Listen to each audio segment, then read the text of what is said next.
I feel I'm probably the lowest on Dart compared to just about everything I've seen.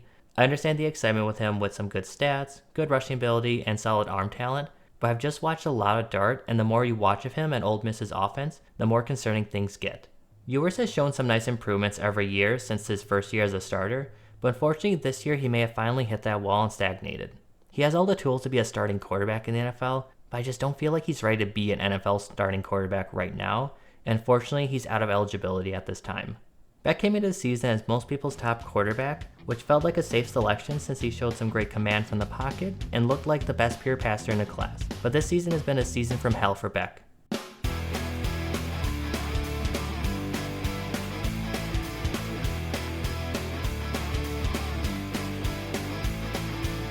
Hey y'all, sorry that I'm a little late with these since my schedule's been really busy, but I'm finally back with my mid-season quarterback rankings.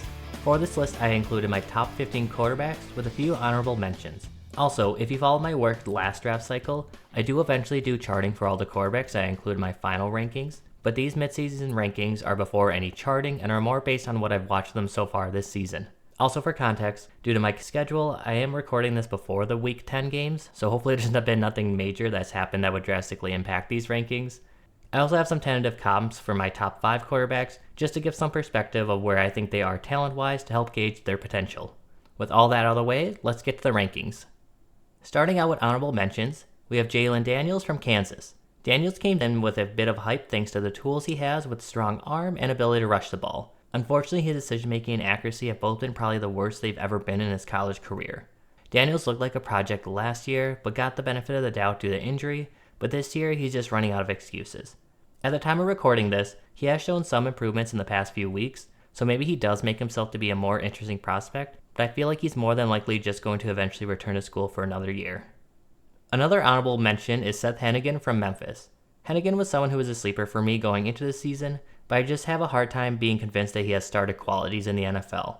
I always kind of expected he may only be a backup if he does make it to the NFL, but I was hoping he would take another jump this year, but he just seems to not make too much of improvement compared to last season. I still think he could be a decent backup in the NFL, but I just don't see a super high ceiling for him past being a backup, which caused him to miss out on being in the top 15.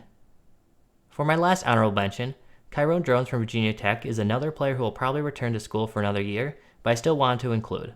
Last year he was an extremely raw player and looked way behind as a passer, but has shown some nice improvements this year. He still has a ways to go in terms of his accuracy and throwing with anticipation, but the improvements are good to see and give him some nice promise to pair with his cannon of an arm and great athleticism. I still wouldn't expect him to declare for the draft this year, but he should absolutely be on everyone's radar for the 2026 draft. Now getting to the top 15. We're starting out the list with Rocco Becht from Iowa State. I may be the only one who has Beck on any rankings, and I'll be honest that his ceiling probably is just a backup quarterback in the NFL, maybe a bridge quarterback, but teams are always looking for competent backups, and I feel like Beck can be that. He can play within a quick passing system and has a quick release that pairs well with this.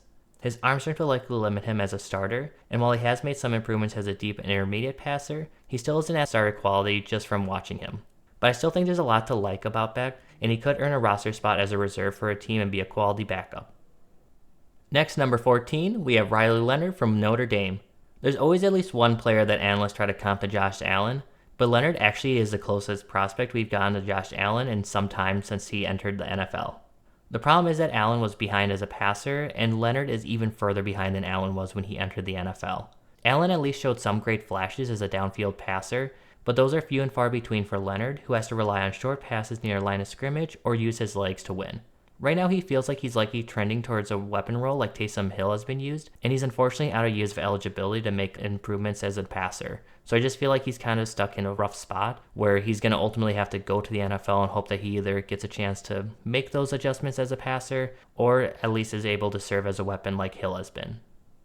Next, number 13, and potentially controversially, depending on how Week 10 goes, I have Weigman from Texas A&M. I mentioned controversially because at the time of recording this, Weigman has been benched and it's uncertain if he'll ever get the starting role back this year. Honestly, Weigman could have been kept off this list completely, but he does have some interesting tools and has shown some instances when he puts it all together that he can be a competent quarterback. I think he's more than likely going to return and likely transfer elsewhere for a fresh start, but he's another quarterback I want to include, and at least just for clarification, he gets a spot over Leonard just since he's shown a little bit more promise as a pocket passer. At number 12, with another potentially controversial placement, I have Jaxson Dart from Ole Miss. I feel I'm probably the lowest on Dart compared to just about everything I've seen. I understand the excitement with him with some good stats, good rushing ability, and solid arm talent, but I've just watched a lot of Dart, and the more you watch of him and Ole Miss's offense, the more concerning things get. Dart's struggles are the most apparent in tougher matchups where he shows a delay in processing and is over-reliant on his first read in the offense. When his first read is taken away, he struggles to progress to his next few reads. This also gives the pass rush a great chance to make a play since he often will lose track of the pass rush. Difficulty making it through his reads would be one thing, but what really makes his play especially concerning for me is the way that Ole Miss's offense operates. I brought up my concerns about the offense and Dart before, but I haven't gotten too much into the weeds with them. Basically, Lane Kiffin's offense at Ole Miss is designed to have a focus on putting the quarterback's primary reads on one side of the field with a round combination that makes things easier for the quarterback and receiver. That doesn't sound crazy and sounds like basic offense, but it's much more simplified offense compared to other already simplified college offenses, and Dart being too reliant on the designed passes makes it really hard to trust that he can make those passes that he'll need to make in the NFL, especially since we haven't really seen him improve as a processor these past few years. As I mentioned, if you're a fan of Dart and hopefully can make that jump in the NFL, I get it, but I just have huge concerns about him, and that's what led him to be at number 12 for me. Next, number 11, we have Dillon Gabriel from Oregon. It's been a bit of an up and down year for Gabriel. At the time of recording this, he's still leading Oregon as the number 1 team in the country and is putting up some great numbers, but his decision making that helped him make a fan out of me has gotten worse this year. There was definitely going to be an adjustment period to learning a new offense, but a lot of his mistakes are just greatly misjudging leverage, misjudging his arm strength, and just having trouble layering his throws between coverage. On top of that, he still has questionable size and arm strength that I think will ultimately hold him back in the NFL. I think he could be a Gardner Minshew type who could come in and provide a surprising spark for an offense if given the chance, but I just have a hard time seeing him as a full-time starter in the NFL. Now getting into the top 10, at number 10 we have Miller Moss from USC. Moss ended the year as a first-year starter, taking over after Caleb Williams left for the NFL. So far it's been a bit of a mixed bag, but overall a good start for Moss. He has thrown the ball with great timing, anticipation, and ball placement that will excite a lot of people. That being said, Moss has struggled with some of the more intangible parts of being a quarterback, including closing out games. At the time of recording this, USC has lost 4 games by a total of 14 points. Now, he shouldn't receive all the blame since I think quarterback wins are a dumb stat, honestly, but he did falter to close out the Maryland and Minnesota games. I think these are just struggles of getting used to being a college starting quarterback, but something that could hold him back to other evaluators. Either way, I think he could declare for the draft this next cycle, but most likely would benefit from coming back and improving in these areas for the next year. Next, number 9, we have another entry that might be controversial as well, but I have Quinn Ewers from Texas. Ewers has shown some nice improvements every year since his first year as a starter, but unfortunately this year he may have finally hit that wall and stagnated. He still really struggles to hit passes downfield and is way too reliant on short passes near the line of scrimmage. He also hasn't shown much progress managing the pocket, which is really disappointing with the amount of experience that he has. He has all the tools to be a starting quarterback in the NFL, but I just don't feel like he's ready to be an NFL starting quarterback right now, and unfortunately he's out of eligibility at this time. The best case scenario for him will be to go to a team that will let him develop, but I'm not sure if a team will be patient enough or will have a good plan to let him succeed. I think, unfortunately, he's another quarterback that's just stuck in a hard place with not having enough eligibility left and just not making the progress that he needed to make as a passer. Next, at number 8, we have one of the biggest risers this year, Kurtis Rourke from Indiana. After spending the past several years at Ohio, Rourke transferred to Indiana this season and has helped Indiana revolutionize their program into one of the best offenses in college football this season. Rourke has been fantastic with his ball placement and showed the ability to fit throws into tight windows and knowing how to get the ball to a spot where only his receiver can make a play on it. It's been great to see Rourke go from a small school prospect and accomplish so much the moment that he moved up to a level of higher competition. What is holding Rourke back at my number 8 spot is my concern of just how strong his arm is and his limited mobility. There's a threshold of how strong a quarterback's arm needs to be to give him a chance to succeed as an NFL quarterback, and I'm concerned that his might just come up a bit short, which limits his ceiling compared to the other quarterbacks above him. If you don't have the strongest arm, being able to scramble can help make up for that, but Rourke is also mostly a pocket passer who isn't able to pick up yards on the ground consistently. Even though he may not have the makings of an NFL quarterback, I do see a promising future for him as a bridge quarterback or at least a quality backup for a team. Now, a quarterback with a lot more natural talent is my 7th ranked quarterback, Drew Allar from Penn State. Allar was a difficult evaluation over summer since the potential is so clear and actually does a good job managing the pocket, which gives some hope for him as a passer. Unfortunately, he fell off a cliff at the end of last season and just looked completely lost as a passer. This season, he does seem to have a lot more composure, and while I don't have chart to prove it, it seems like he also improved his ball placement and overall accuracy. Honestly, his footwork is still a bit of a mess, but he seems more confident in his arm to be able to deliver throws to the target. The big thing for Allar will be able to finish the year strong to ensure he doesn't fade like he did last year. This video comes at a poor timing when I had to record this, since it's before what is the biggest game of the season for Penn State against Ohio State. So if Allar does play, hopefully he didn't have an incredible game or horrendous game this past weekend to make this ranking look bad, but this is where I stand for him before week 10. Another quarterback who's been a big riser for me is my 6th ranked quarterback Cade Klubnik from Clemson. After a poor start to the season, Klubnik has been playing great and been much better under pressure, which was a major weakness of his last season. He looks a lot more comfortable not only passing from the pocket, but also knowing how to win through the air when things break down. My biggest concerns for Klubnik are that he really struggled with a lot of the same issues he had against pressure against Georgia in the season opener, as in mostly beating up on lesser teams since that game to help build his resume. Maybe he just had the jitters for the opener, and who we're seeing now is who Klubnik is going to be going forward, but I just need to see Klubnik doing his quality competition before being too confident in him and having him higher. Also, I do want to see his ball placement get a little bit better, so it has been better in general this year, but it still can be shaky at times. Either way, he has been a riser in a class full of a lot of individuals that didn't really progress or even regress, so hopeful to see what he does for the rest of the season. In what has been the biggest disappointment this year, at number 5 we have Carson Beck from Georgia. Beck came into the season as most people's top quarterback, which felt like a safe selection since he showed some great command from the pocket and looked like the best pure passer in the class. But this season has been a season from hell for Beck.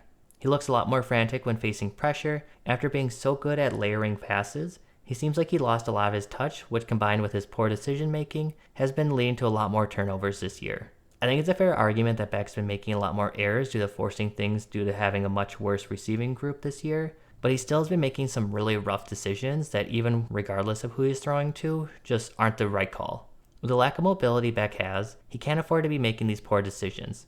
With him being a pure pocket passer and now turning into a bit of a streaky passer, I have Nick Foles as Beck's tentative comp. Both can win from the pocket but can struggle with downfield passing and have their tendencies to make some poor decisions. Unfortunately, like Foles, I'm starting to have concerns about Beck as a starter in the NFL, and it comes at a bad time with no more years of eligibility remaining for him. For my 4th best quarterback, I have Garrett Nussmeier from LSU. Nussmeier was another quarterback who was a hard eval simply because there just wasn't a whole lot to go off of with just one start prior to this season. Well, Nussmeier came into the season with urgency and has shown a lot of promise. He definitely still has his moments where he shows his lack of experience with some difficulties on third downs, in the red zone, and some poor decisions, but overall I've been really impressed with Nussmeier as a whole. He has shown some great touch, anticipation, and ball placement. While some of the quarterbacks in the prospective class are shy about getting the ball downfield, Nussmeier is always willing to push the ball downfield even though they lack a great downfield option, even though that makes Nussmeier look like a worse deep passer than he truly is. He definitely still has limitations that he's more of a pocket passer, and he'll still have some moments that make you go, what the hell was he thinking there? But there's enough flashy plays that give him hope that will eventually clean up those issues down the road. With inconsistencies, but enough flashes to give some hope, I have Sam Darnold as Nussmeier's comp. While Darnold had more starting experience in college, he also would fluctuate between being a quality passer with great ball placement to making people wonder how people viewed him as a starting quarterback in the NFL with his decision making. I was a fan of Darnold when he was coming out of the draft, and that might be why I'm becoming more and more of a fan of Nussmeier as the season goes on. Getting to my top 3, I have Jalen Milroe from Alabama. Milroe has been all over a lot of people's rankings, starting in the lower half of the top 10 for some people's rankings before the season, rising to the very top spot after the Georgia game, and now finding himself somewhere in the middle. For me, I went back and forth where I felt was right for Milroe, and I still feel like he belongs at the number 3 spot. Milroe still has some of the best tools in this class with fantastic speed and great arm strength with great touch to his deep ball. He's still really behind when it comes to processing the full field as a passer and throwing with anticipation, and can find himself dozing off in the pocket and have rushers sneak up on him. That being said, I still think that he has the tools and enough upside as a passer to make it as a short-lived starter, maybe a long-term if he goes to a team that helped him develop. Due to both being great downfield passers, who both have great movement skills but struggle as processors and throwing it with anticipation, I have Justin Fields as Milroe's comp. Honestly, I feel like this is going to be one of the cleanest comps for a player and one that I think will be very common, but I think it gives a very fair expectation of what to expect from Milroe.